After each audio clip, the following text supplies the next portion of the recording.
mis hermanos, como pueden ver, el tema que nos ocupa en esta mañana es el tema de la membresía y servicio. Esta es la segunda parte. Ya compartieron una primera parte con nuestro hermano Pastor Alexander y hoy nos corresponde la segunda parte. Quisiera empezar diciendo que vivimos en un mundo que cada vez es más impersonal.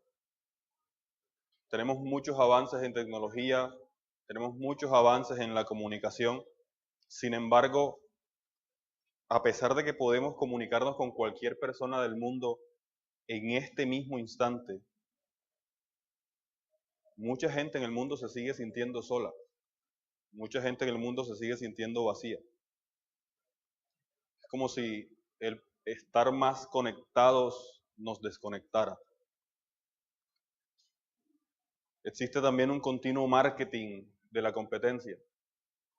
Y usted lo puede ver en sus lugares de trabajo, lo puede ver incluso con los amigos, en la universidad, en las escuelas. Continuamente hace que las personas estén centradas en sí mismas y muy poco prestan atención a los asuntos de los otros. La palabra egoísmo ya no suena tan mal.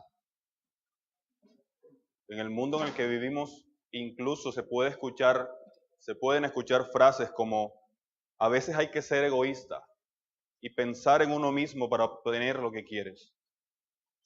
Esta frase se utiliza muy a menudo en nuestros días y ya no se ve el egoísmo como algo negativo, sino como algo incluso necesario. La motivación para ayudar, para animar, para servir a nuestros semejantes está desapareciendo. La gente se muestra más interesada en escalar posiciones, en tener poder, en ejercer autoridad sobre otros. Y como les decía, eso puede verse fácilmente en el ámbito laboral. Pero en el ámbito social existe el afán por la vanidad, por el orgullo. Y no es más que el afán por mostrar que yo soy más. Es el afán de querer mostrar que yo valgo más. Es el afán de decirle a otro: mírame a mí, yo valgo más que tú, sírveme. La gente se enfoca en la materialización de su propia idea de éxito y se enfoca tanto en eso que servir a otro es una pérdida de tiempo. Dejar de hacer mis cosas para ayudar a otro a hacer las suyas es perder el tiempo. Y después de todo, según dicen, el tiempo es oro y nadie está dispuesto a regalarlo. La idea de llegar a ser alguien en la vida está por encima del prójimo. Las relaciones terminan basadas en lo útil que puede ser dicha relación para mis propios propósitos. Si tienes algo que me sea útil, si tienes algo que me sirva, eres bienvenido, serás mi amigo. Pero si no tienes nada que ofrecerme, entonces puedes irte, no te necesito. Y todas estas cosas que he dicho hasta ahora reflejan lo que se vive en el mundo actual. Sin embargo, como creyentes, tal vez algunos han recordado las palabras del Señor cuando dijo: mas entre vosotros no será así. Y quiero que me acompañen a leer Mateo capítulo 20. El Evangelio de Mateo capítulo 20, y vamos a leer los versículos del 25 al 28.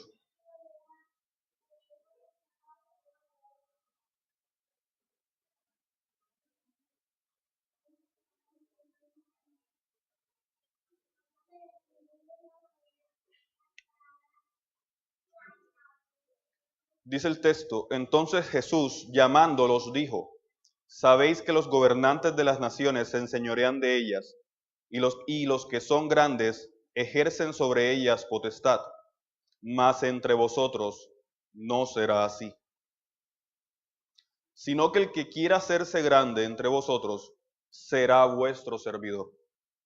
Y el que quiera ser el primero entre vosotros será vuestro siervo.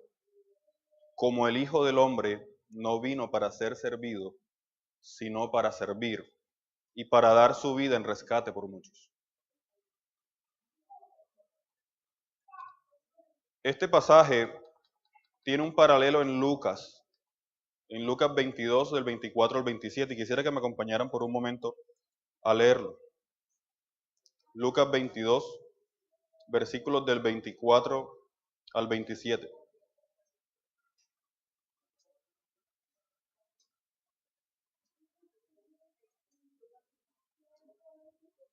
Lucas capítulo 22, versículos del 24 al 27 dice: hubo también entre ellos una disputa sobre quién de ellos sería el mayor.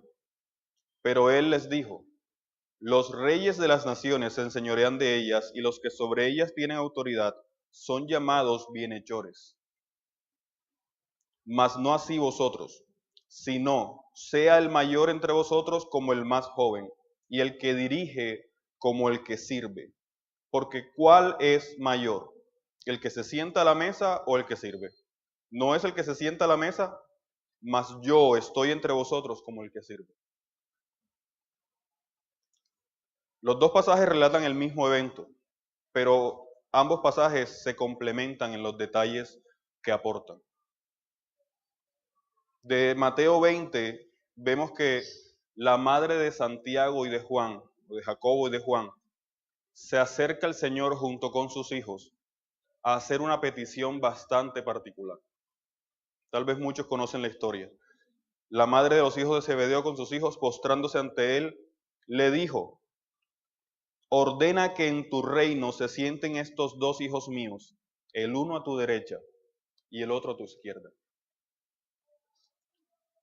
Ella imaginaba a sus hijos que habían acabado de entrar a este nuevo movimiento de sus días, este nuevo movimiento en el que Jesús parecía un líder que iba a reinar sobre la nación, iba a reinar sobre el mundo.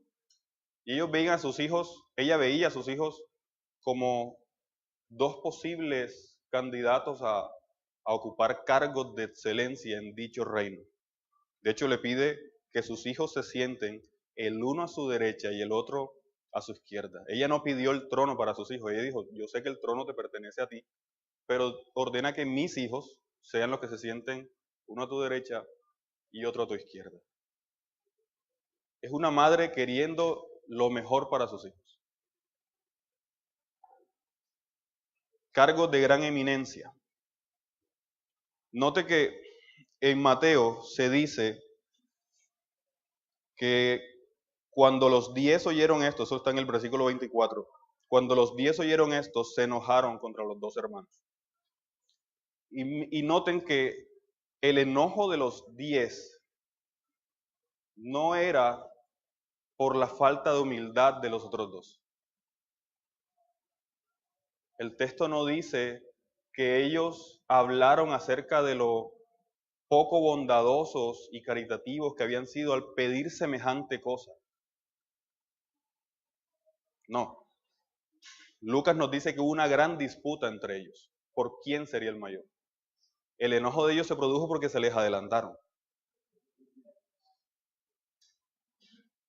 La madre de Jacobo y de Juan se les adelantó y pidió para sus hijos lo que ellos también querían.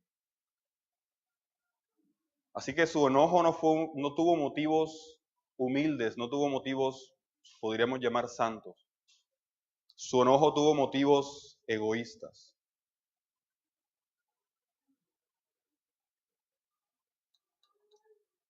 Jesús responde a la petición de la madre diciendo: no sabes lo que pides. Estoy tratando de ponerlos en el contexto en el que sucede nuestro relato. Jesús le dijo: no sabes lo que pides, no entiendes mi reino, no entiendes a qué he venido. Tal vez hoy vemos con claridad, vemos todo el pasaje y vemos con claridad cuán equivocada estaba aquella madre con una preocupación genuina, pudiéramos decir, por el bienestar de sus hijos. Pero no debemos permitir nosotros, como primera aplicación, que en nuestro corazón el anhelo de servir a Dios sea en realidad el anhelo de ser vistos sirviendo a Dios. La Escritura nos llama a ser siervos, siervos. Y la palabra siervos en los versículos que acabamos de leer, entre el 25 y el 28 de Mateo 20, se utiliza en varias oportunidades. En el 26 dice, mas entre vosotros no será así, sino que el que quiera hacerse grande será vuestro servidor. Y ahí la palabra servidor es diácono. Yo creo que hace unos 15 días hablamos bastante amplio de cuáles eran las implicaciones de dicha palabra. Para recordarles algunos, la palabra diácono hace referencia a alguien que presta servicio diligente, alguien que se esfuerza en servir a otro. Y hacía referencia a aquellas personas que servían la mesa. Al servir la mesa debían hacerlo con agrado y debían hacerlo con diligencia. Es por el bien de aquel a quien estaban sirviendo. Pero luego dice el versículo 27, y el que quiera ser el primero entre vosotros será vuestro siervo. Y ahí no usa diácono, usa doulos, que es la palabra que literalmente se traduce como esclavo. De hecho, algunos comentarios dicen, si hiciéramos una clasificación, una jerarquía dentro de los esclavos, doulos es el esclavo de más bajo rango. Es decir, es casi como el esclavo de los esclavos. El que quiera ser el primero entre vosotros será vuestro doulos, vuestro esclavo. Un esclavo no hace su propia voluntad. Un esclavo hace la voluntad de su amo. De hecho, doulos resalta la labor de servicio, pero en dependencia del amo.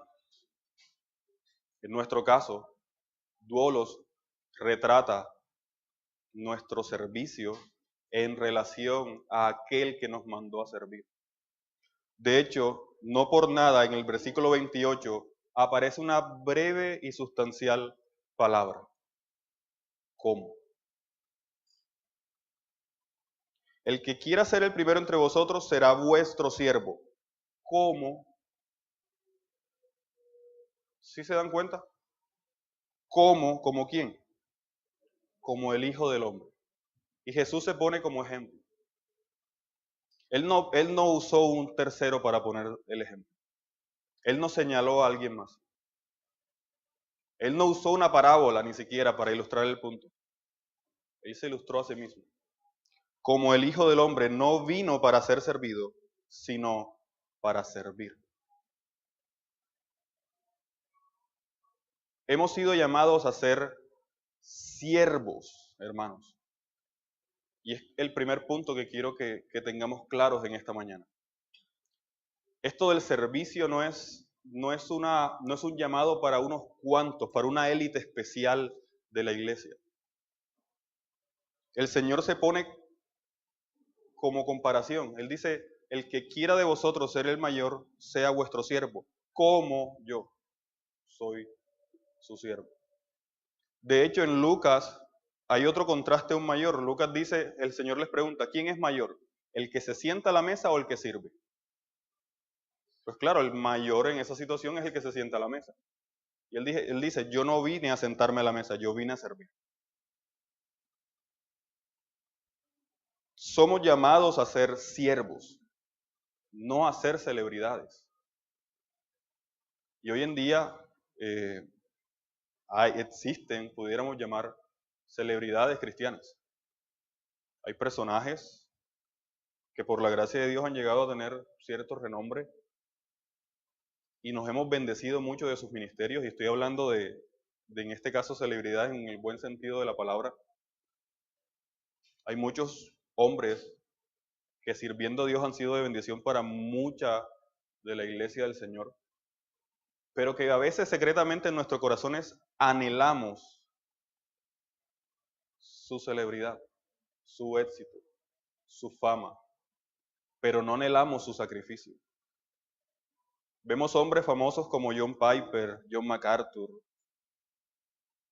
Sujel Michelin, pero se nos olvida que no son hombres que están en el ministerio hace 5 meses. Se nos olvida que son hombres que llevan años, décadas, Muchos de ellos aún sirven desde antes de que algunos de nosotros hubiésemos nacido siquiera. Pero sin embargo, cómo nos gusta seguirlos en páginas, cómo nos gusta darle like a sus publicaciones, cómo nos gusta compartir lo que ellos dicen. Y a veces terminamos compartiendo más eso que compartiendo la Biblia o compartiendo el Evangelio. ¿Qué anhelas? Servir. Ese siervo invisible que sirve la mesa, pero los importantes son los que están sentados en la mesa. Y en la mesa no hablan del siervo, en la mesa están hablando de otros asuntos. Ese siervo invisible del que nadie habla, del que solo habla si hace algo mal. Ese siervo es como se retrata a Cristo. Yo vine a servir. Yo vine a servir. Y esas palabras deberían retumbar en nuestras mentes. Cristo, siendo Dios. Siendo Dios. Y piensa en todos los atributos de Dios. Piensa en todas las perfecciones de Dios. Cristo, siendo Dios, vino a servir. Ahora, ¿a quién vino a servir? ¿A alguien más excelente que Él? Si fuera así, tendría sentido su servicio.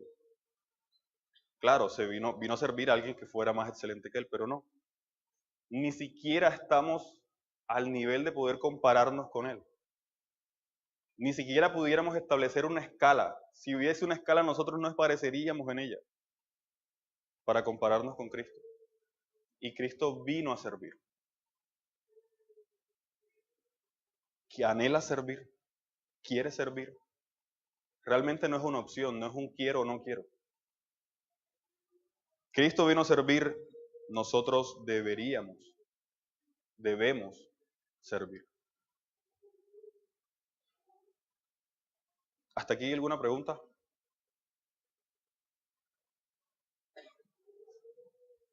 Voy a lo largo de la enseñanza tomar varios pasajes de la Escritura y de esos pasajes vamos a extraer algunos principios. Ya hemos hablado del primer pasaje que fue Mateo y de aquí vemos la importancia del servicio por encima de los intereses personales, por encima del orgullo, por encima de esa mentalidad que el mundo tiene. Ahora les invito a leer Filipenses 2, del 1 al 4.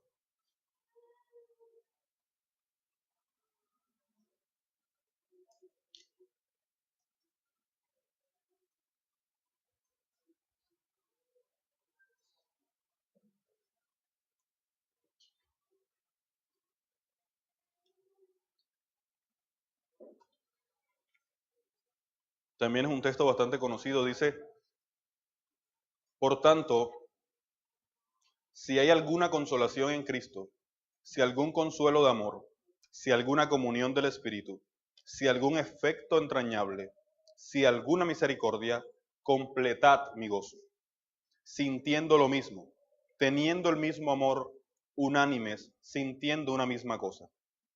Nada hagáis por contienda o por vanagloria, antes bien con humildad, estimando cada uno a los demás como superiores a él mismo, no mirando cada uno lo suyo propio, sino cada cual también por lo de otros.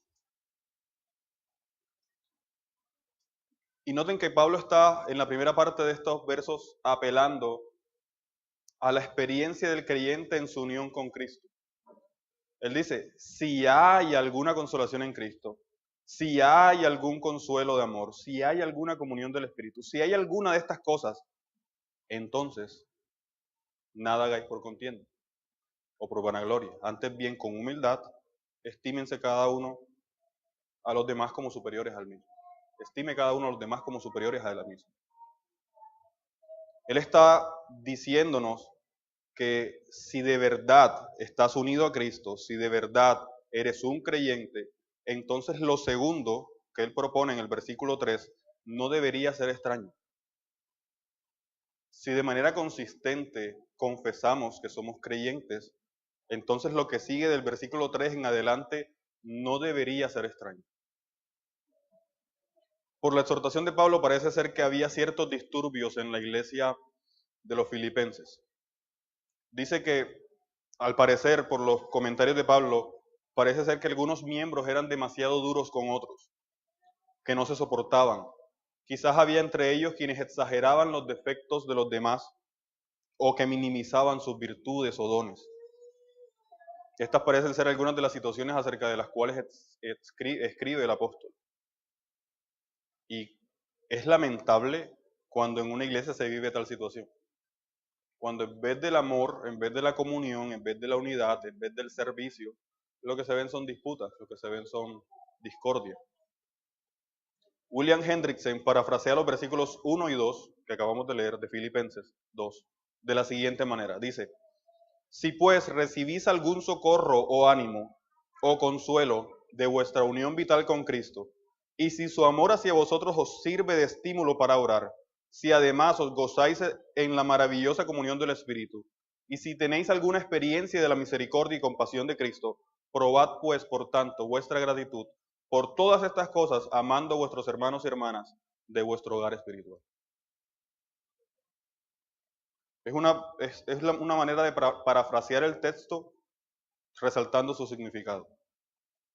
Pablo está diciendo, hey, si ustedes están unidos a Cristo, si ustedes gozan de todos esos privilegios cristianos, ¿por qué no se aman? ¿Por qué no se humillan los unos a los otros?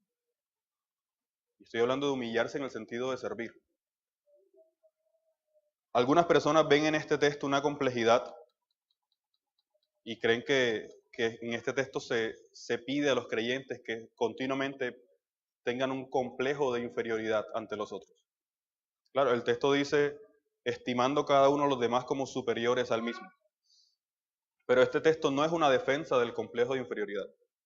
La palabra que se traduce como superior también puede traducirse como mejor.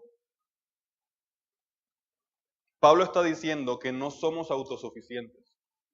Pablo está diciendo que todas las excelencias de la gracia del Señor no habitan en nosotros. Es decir, en uno como individuo. Todos los dones del Señor no habitan en mí ni habitan en ti. Sino que en efecto hay creyentes mejor dotados en algunas áreas. Hay creyentes con mejores capacidades en algunas áreas. Y que su comunión se hace necesaria para nuestro crecimiento.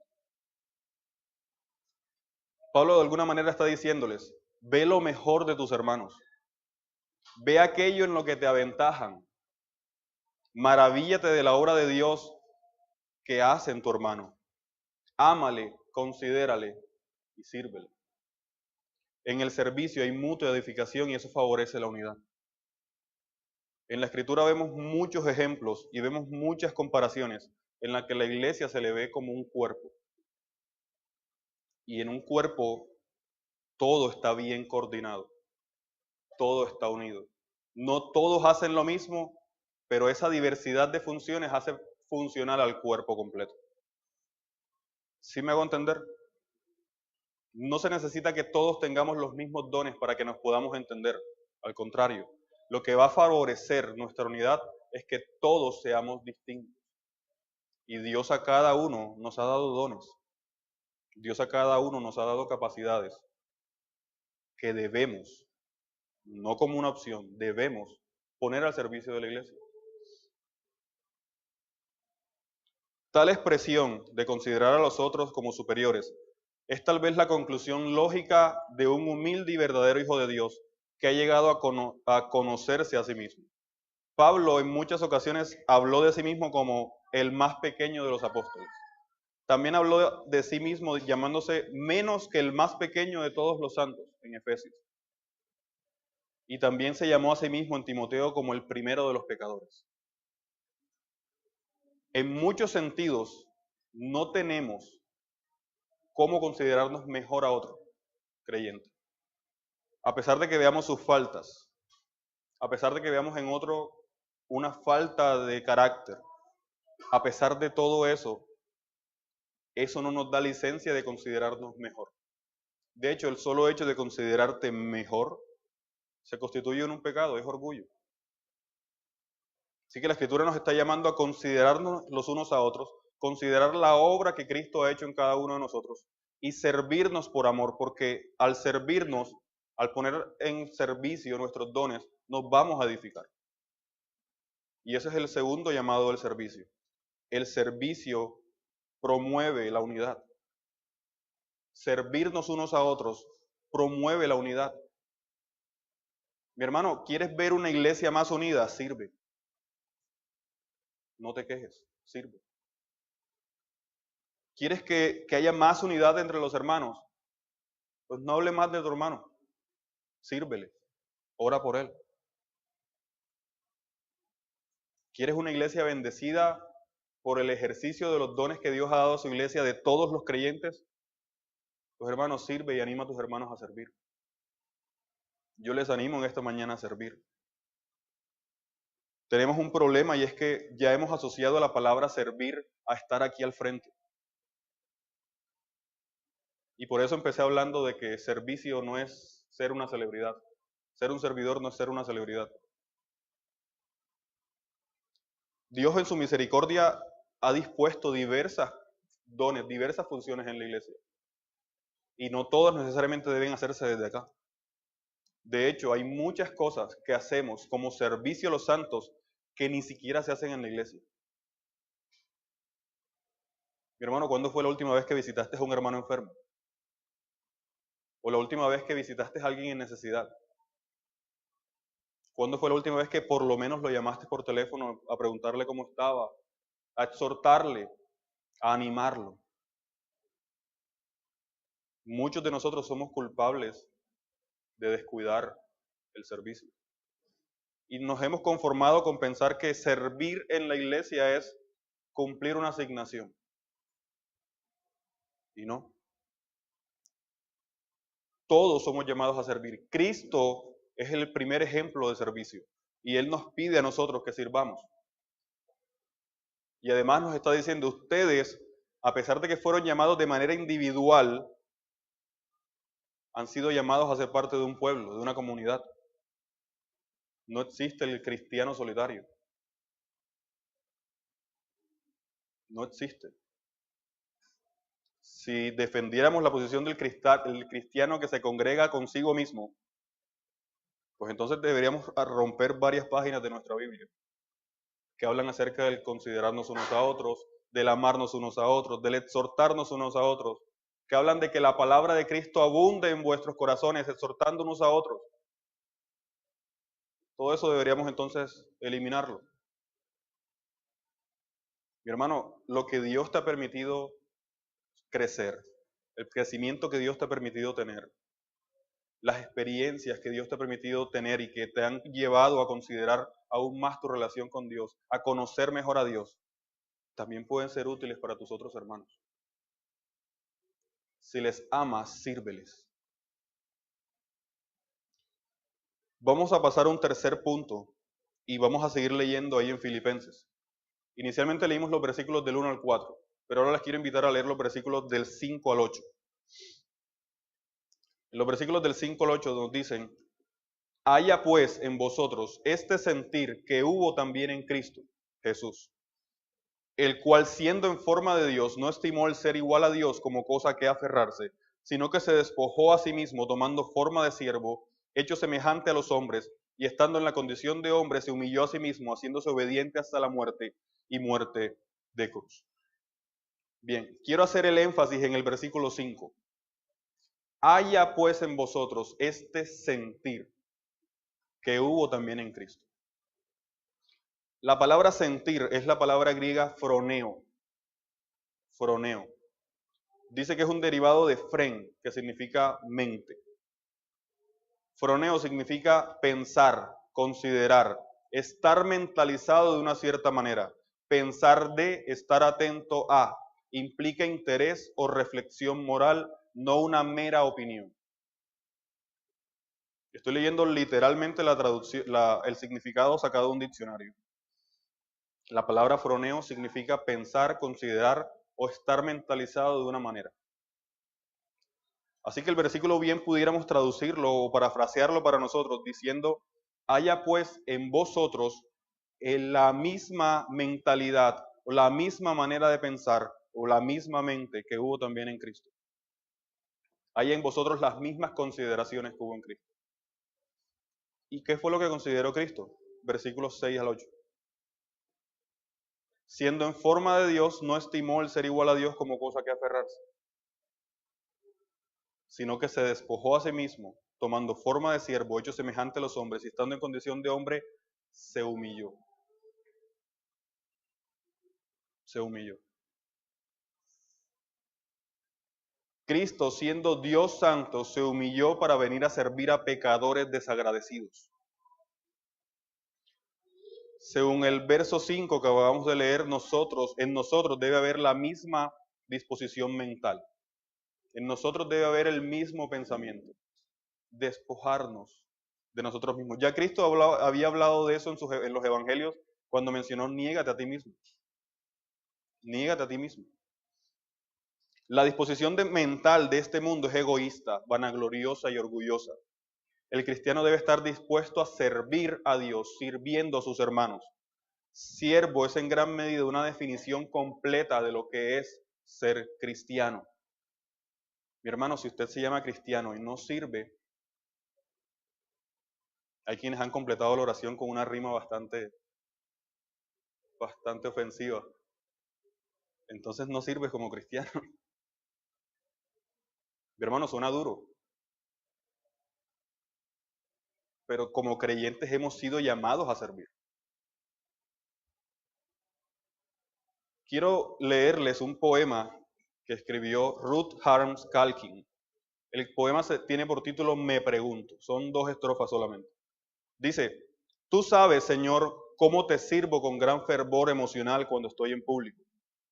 Sabes con cuánto anhelo hablo de ti en el club. Sabes cuán ferviente soy al promover una fraternidad. Conoces mi entusiasmo genuino en el estudio bíblico. Pero ¿cómo reaccionaría, me pregunto, si me señalaras una vasija de agua y me dijeras que lavara los callosos pies de una anciana doblada y arrugada, día tras día, mes tras mes, en un cuarto donde nadie me viera, donde nadie lo supiera? Debemos cambiar nuestra mente. La mente del mundo está autoorientada. Y con eso me refiero a que la gente vive pensando en sí misma. La gente vive pensando en sus problemas. La gente vive pensando en sus necesidades. Pero lo que nos pide la Escritura es que nuestra mente sea la misma mente de Cristo.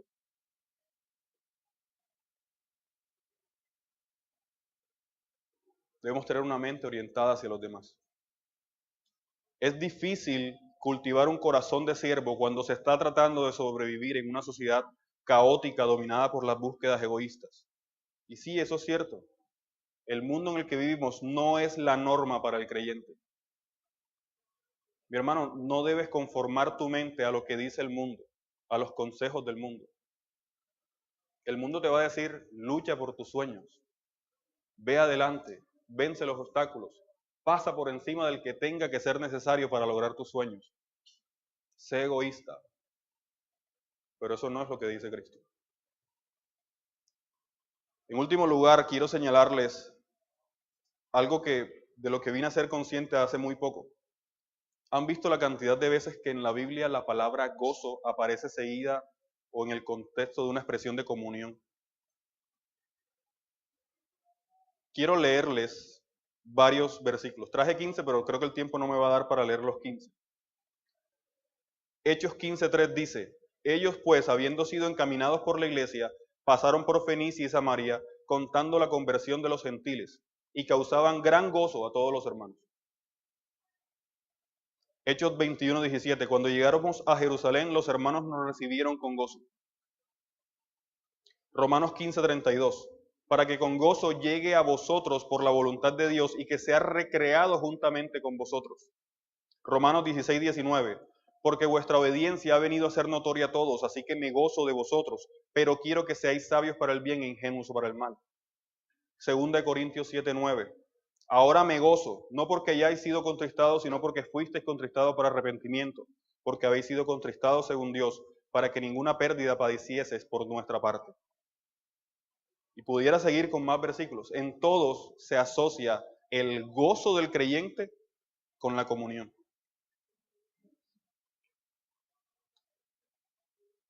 Todo esto nos permite concluir que una de las fuentes del gozo del creyente es servir a otros. Mi hermano, podemos estar juntos compartiendo un almuerzo y haciendo bromas entre nosotros y todos riéndonos, pero eso no es gozo. Eso no es gozo. El servicio edifica. Si sirvo a mis hermanos haciendo que mis acciones los edifiquen, ¿qué otra cosa puede producirme más gozo? No muchas cosas se pueden mencionar que produzcan más gozo en un verdadero creyente que ver crecer a otro creyente en el amor de Dios. El gozo del creyente no se manifiesta, como les decía, cuando nos hacemos bromas, cuando nos hacemos chistes. Está bien, son momentos que el Señor también nos permite vivir. Pero el gozo del creyente, del que estamos hablando en los textos que señalamos, no es ese. Es el gozo de ver cómo Dios obra, mi hermano. El gozo de ver cómo Dios me da el privilegio de participar en la edificación de mi hermano. Si somos coherentes con nuestra profesión de fe, entonces no debe haber nada más placentero que servir a Dios sirviendo a nuestros hermanos, edificándoles para que nuestros hermanos puedan servir a Dios edificando a otros.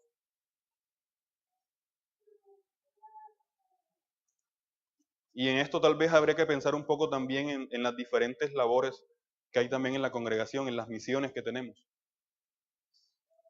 Mi esposa hace poco me decía, viendo las programaciones, que ahora hay mucho trabajo en la iglesia y eso es cierto. Los que estamos en las asignaciones de enseñanza o sermones, tenemos que estar muy pendientes porque un domingo nos toca aquí, otro domingo nos toca allá, otro domingo nos toca en otro lado y a veces se vuelve medio confuso y a mí me toca tener todo anotado en una agenda en el celular. Pero si el Señor te da el privilegio de servir en esos asuntos, en esas tareas, mi hermano, hágalo con gozo. Mi hermano, si usted está en la silla y quiere servir, hermano, hay muchas cosas que hacer. Hay muchísimas cosas que hacer. Hay muchos hermanos que necesitan ser edificados por ti. Sí, tal vez no te esperabas una frase como esta. Tal vez dirás pero yo no estudio teología. Yo no estoy en el seminario. Yo no vengo los miércoles. ¿Cómo voy yo a edificar a otro? Mi hermano, es el llamado que Dios ha hecho. Servirnos unos a otros. Y mientras no te dispongas a servir, no vas a encontrar cómo servir. Quisiera concluir con una reflexión. Y fue otro poema que leí de Wilbur Rees. Wilbur Rees escribió un libro devocional basado en poemas. Y el título del libro se llama Me gustaría comprar $3 de Dios. Así se llama el libro, $3 de Dios. Y es el título del primer poema del libro. El poema dice así: me gustaría comprar $3 de Dios, por favor. Una cantidad que no sea suficiente para hacer explotar mi alma, ni para perturbar mi sueño, sino que equivalga a un vaso de leche tibia o a una siesta en el atardecer. No quiero tanto de él que me obligue a amar a los negros, ni a recoger remolachas con los labradores. Quiero éxtasis, no transformación. Quiero el calor del vientre, no el nuevo nacimiento. Quiero medio kilogramo de lo eterno en una bolsa de papel.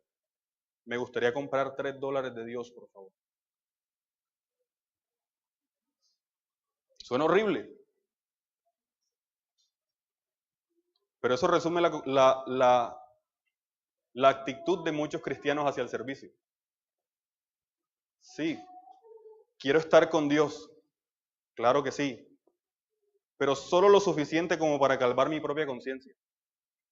No quiero todo de Dios, solo quiero aquello que me beneficie a mí de ser cristiano. Quiero una moral respetable, quiero un hogar estable, pero solo eso. No quiero tener que ir a visitar a mis hermanos que viven en condiciones sociales inferiores a la mía, o que tengan necesidad porque eso me pone en una situación incómoda. Tendría que ayudarlo. Tampoco quiero visitar a los enfermos, no quiero tener que pasar un fin de semana estudiando porque tengo que exponer en la iglesia el domingo. No quiero perderme mis hobbies por estar asistiendo a otras reuniones diferentes a las del domingo. Tampoco quiero involucrarme tanto que me vea obligado a perdonar a aquellos que me ofenden. Solo quiero ser un cristiano promedio. Quiero seguir guardando rencor, invertir mi tiempo en banalidades. Quiero ocupar mi mente en la situación del mundo actual y cuidar tal vez solo de mi familia. Solo quiero un poquito de Dios.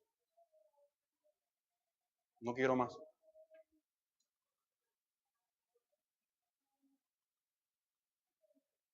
¿Por qué cuesta tanto servir a Dios? Tal vez algunos apuntan la respuesta hacia la dificultad de la tarea, hacia lo difícil de la tarea. Otros tal vez apuntan a lo difícil que son los otros hermanos. Pero la verdadera respuesta no está fuera de nosotros, está dentro de nosotros. Un creyente puede minimizar tanto a Dios en su vida que se conforme con asistir puntualmente en la iglesia, leer y orar a una determinada hora todos los días, sin adquirir ningún otro compromiso.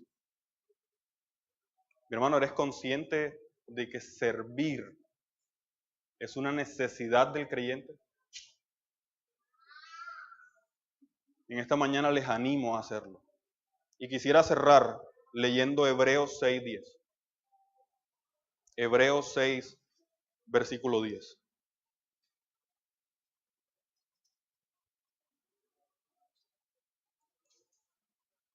Porque Dios no es injusto para olvidar vuestra obra y el trabajo de amor que habéis mostrado hacia su nombre, habiendo servido a los santos y sirviéndoles aún.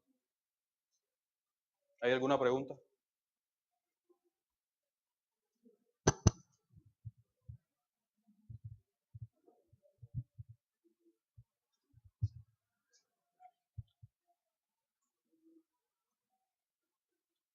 Entra en el micrófono. Considerando que nosotros somos seres integrales y nos movemos, estamos en el mundo, no pertenecemos al mundo, y Dios nos ha llamado a ser luminares. ¿El servicio se limita únicamente dentro del pueblo de Dios o aquel prójimo que aún no conoce? Bien, el mejor servicio que uno puede prestar como creyente a un no creyente es predicarle el evangelio. La principal necesidad de él no es lo económico, no es lo social, no es la educación. La principal necesidad de un no creyente es su situación espiritual. El principal servicio que nosotros deberíamos proveerles es el servicio espiritual. Ahora, si está en sus manos, si el ayudar a sus hermanos que deberían tener preferencia, también el poder incluso extender su ayuda hacia un necesitado, puede hacerlo, siempre y cuando eso también vaya amarrado de suplir sus necesidades espirituales. ¿Alguna otra inquietud o aporte? Ya se acaba el tiempo, no sé si alguno tenga algún aporte adicional. Si no es así, entonces vamos a orar para terminar.